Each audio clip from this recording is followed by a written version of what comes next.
हरिवरासनं स्वामी विश्वमोहनं हरिदधीश्वरम् आराध्य पादुकं हरिविमर्दनं स्वामी नित्यनर्तनं हरिहरात्मजं स्वामी देवमाश्रये।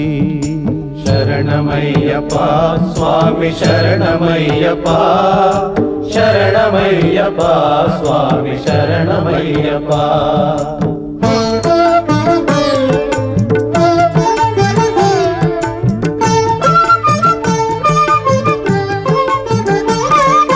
शरणकीर्तनं स्वामी शक्तमानसं भरणलोलुपं स्वामी नर्तनालसं अरुणभासुरं स्वामी भूतनायकं हरिहरात्मजं स्वामी देवमाश्रये।